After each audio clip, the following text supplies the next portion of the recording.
শহরের ইট পাথরের দেওয়াল হয়তো অনেক উঁচুতে উঠে, কিন্তু শান্তির ঠিকানা এই কুঁড়ে ঘরটাই।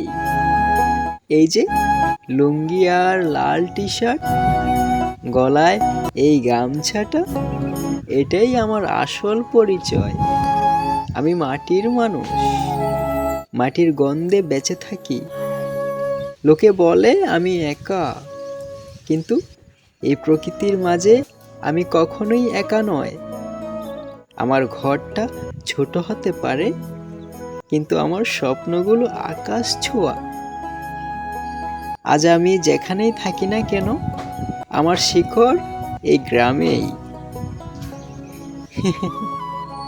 বিলাসিতা নয়, সাধারণ জীবনই আমার অহংকার।